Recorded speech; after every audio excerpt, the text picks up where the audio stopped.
Olá, você sabe o significado da frase "foi por você"?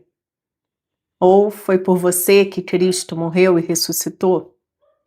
Talvez você tenha lido ou esteja lendo as Escrituras, mas esteja assim como o eunuco que Filipe encontrou no caminho, se perguntando: como eu vou entender se não tem quem me explique? Então, eu vou tentar fazer de forma resumidamente, bem resumido mesmo, mas com alguns textos. Quero ler os textos para que você possa ter uma melhor clareza. Não é um estudo aprofundado, é só é só um resumo sobre o plano salvador do Senhor para a humanidade. É, Nós fomos feitos para termos comunhão eterna com o Senhor, né? Adão e Eva foram colocados no jardim para desenvolverem, para se multiplicarem, para criar toda a humanidade e ali para que ali nós vivêssemos com o Senhor. Mas eis que o pecado entrou no mundo, né? Através do fruto proibido que eles comeram lá no Éden, daquela árvore que eles não poderiam comer, daquele fruto que eles não poderiam comer, da desobediência, né? O pecado entrou no mundo através da desobediência de Adão e Eva. E isso fez uma separação entre nós e o Senhor. Não é que o Senhor não queira se aproximar de nós, é que o pecado que habita em nós, ele vai de encontro à santidade do Senhor. É como se desse um choque, assim, não tem como nos achegarmos ao Senhor pecando. Então, o que aconteceu naquele tempo? Ali no Éden mesmo houve o primeiro sacrifício, né? Que o Senhor fez vestes de animais para que eles se cobrissem. E depois toda a história de Israel, eles precisavam fazer sacrifícios de animais para expiação dos pecados. Mas mesmo assim, toda a história eles faziam expiação, a presença do Senhor vinha, estava com eles, e logo depois eles pecavam novamente, precisavam se arrepender, fazer expiação, e o Senhor voltava. E esse foi um ciclo em Israel, né? E por causa do seu pecado, Israel e toda a humanidade foi separada do Senhor. Assim como está escrito lá em Isaías 59, a parte 2a do versículo diz assim: mas as suas maldades separaram vocês do seu Deus. Então, a nossa maldade nos separou do nosso Deus maravilhoso e santo. Mas na sua infinita misericórdia, desde lá de Gênesis até o último livro do Antigo Testamento, o Senhor aponta para a vinda do Messias, que seria preciso vir um Messias que nos redimisse dos nossos pecados, pois aqueles sacrifícios de animais não eram suficientes para nos redimir. E esse texto, ele está quando o Senhor fala, quando a Bíblia fala do amor de Deus por nós, do que foi feito na cruz, o que motivou o Senhor a mandar Jesus para morrer por nós. Em João 3,16 diz assim: porque Deus amou o mundo de tal maneira que deu o seu Filho unigênito para que todo o que nele crer não pereça, mas tenha vida eterna. Aqui em Romanos 5,8 também tem um texto maravilhoso que diz assim: mas Deus demonstra o seu amor por nós. Cristo morreu em nosso favor, quando ainda éramos pecadores. Então foi por esse motivo que Deus mandou Jesus para morrer por nós. E foi por esse motivo que Jesus aceitou morrer por nós. Pelo amor do Deus, Pai, Filho e Espírito Santo, por cada um de nós, por mim e por você. Foi por esse amor, para nos vermos redimidos e para que possamos entrar novamente na presença do Senhor, que Deus enviou o seu Filho amado. Em Isaías 53, dos versículos 4 a 6, nós podemos ter uma ideia do que aconteceu com Cristo na cruz. Mas é só uma ideia, porque o peso que ele carregou de todo o pecado da humanidade ali sobre ele, esse nós não teremos. Esse só quando estivermos, talvez, na presença dele e ele disser para nós. Versículo 4: certamente ele tomou sobre si as nossas enfermidades e sobre si levou as nossas doenças. Contudo, nós o consideramos castigado por Deus atingido e afligido. Mas ele foi traspassado por causa das nossas transgressões, foi esmagado por causa das nossas iniquidades. O castigo que nos trouxe a paz estava sobre ele, e pelas suas feridas fomos curados. Todos nós, tal qual ovelhas, nos desviamos. Cada um de nós se voltou para o seu próprio caminho, e o Senhor fez cair sobre ele a iniquidade de todos nós. Ou seja, todos nós. Não existe uma pessoa que não tenha se desviado do caminho do Senhor.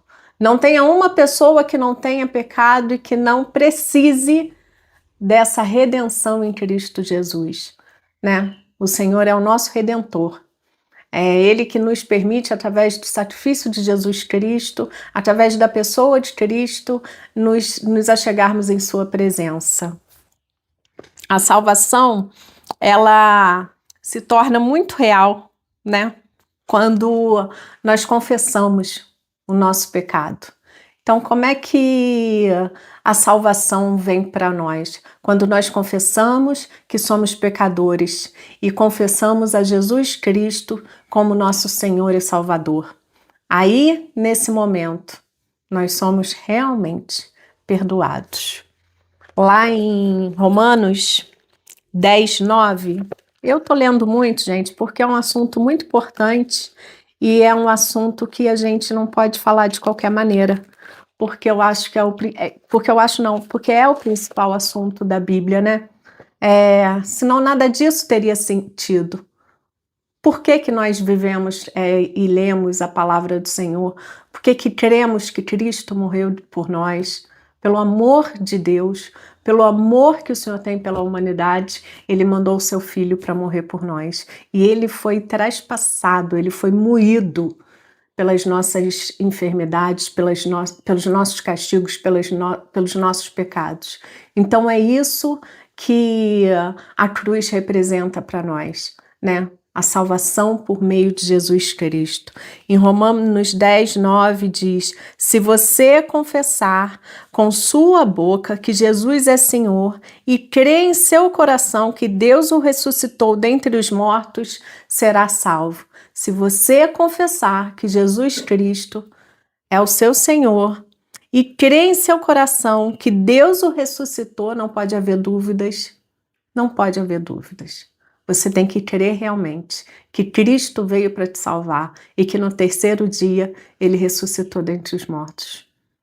Ele venceu a morte, para que a gente também vença a morte eterna e a gente viva com o Senhor, né? Em nome de Jesus, isso é muito maravilhoso.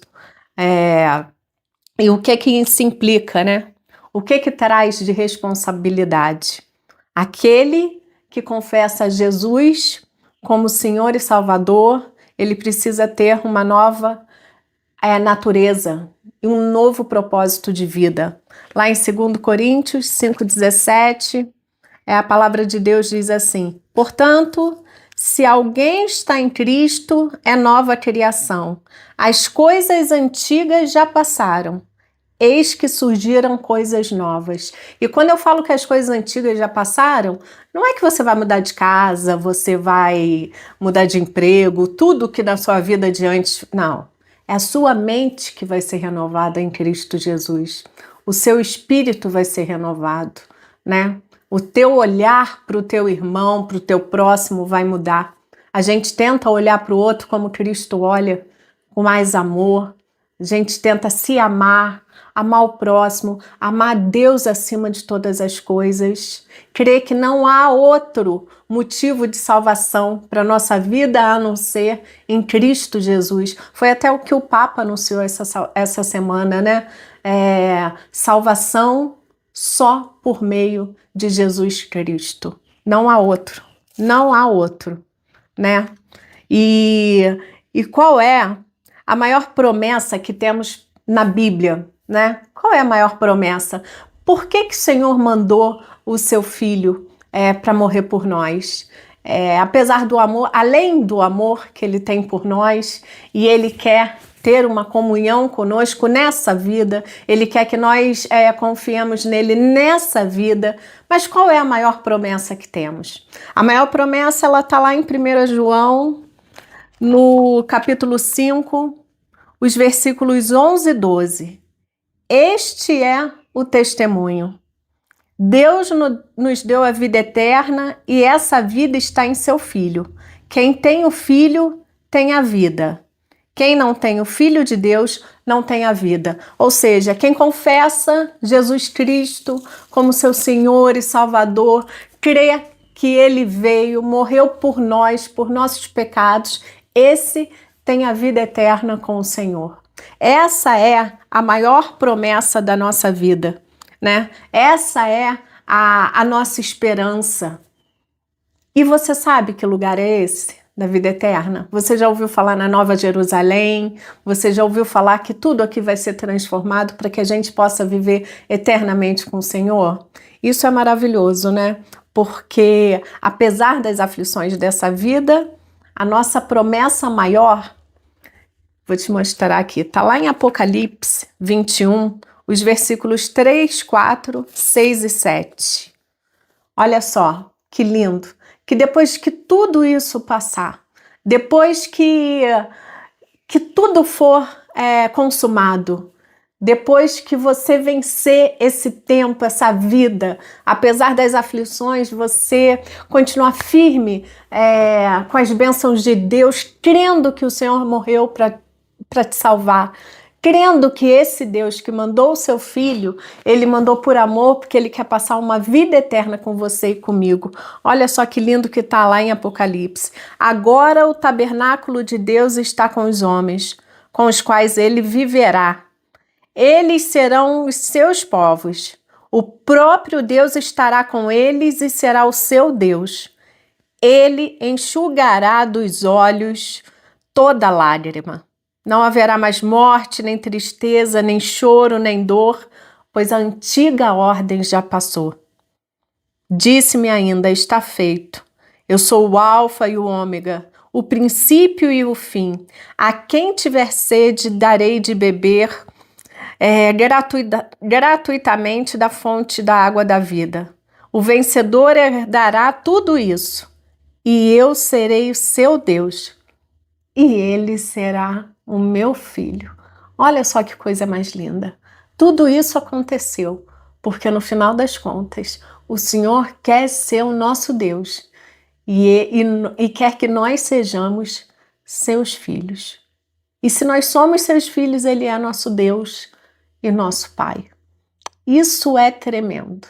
Isso é maravilhoso demais, isso me constrange, isso me emociona, porque apesar de tudo que eu já passei nessa vida, apesar das perdas, apesar da depressão, da ansiedade, apesar do burnout, eu sei que eu caminho para estar com o meu Deus, para passar uma eternidade com o meu Deus. E isso não tem preço, né? O Senhor enviou o seu Filho para morrer por nós, porque Ele quer passar uma eternidade conosco. E isso, meus irmãos, não é sobre religião, isso não é sobre ser evangélico ou ser católico, ou seja, qual for a tua religião, isso é sobre fé em Deus. Isso é crer num Deus amoroso, poderoso, maravilhoso, que apesar da nossa natureza pecaminosa, quer passar uma eternidade comigo e com você. Que você hoje possa estar fazendo a sua escolha por Jesus Cristo, e pelo Senhor, possa entender que as aflições dessa vida não se comparam com a glória do que há de vir. Nós viveremos, se assim crermos e confessarmos Jesus Cristo como nosso Senhor e Salvador, com o Pai eternamente, com o Filho, com o Espírito Santo. E lá não vai haver choro, nem ranger de dentes, não haverá lágrimas, não haverá dores. Lá haverá contentamento, bem-aventurança. Lá haverá a presença do Senhor face a face. Que Deus te abençoe, que você possa estar optando na sua vida por viver com Cristo. Porque se com Ele já passamos aflições e às vezes é difícil, sem Ele, meu irmão, meus irmãos, minhas irmãs, é impossível, né? O que seria de mim se Jesus, esse Deus, não tivesse comigo nessa vida?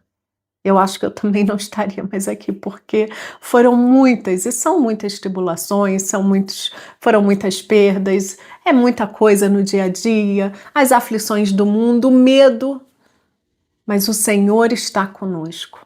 Que você creia poderosamente nisso, abra a porta da sua casa para Deus entrar na sua vida e te mostrar como é maravilhoso viver com esse Deus, como vale a pena viver com esse Deus. Tenha um relacionamento com o Senhor. Queira passar a eternidade com Ele. Queira ter um relacionamento com esse Deus. Deus te abençoe.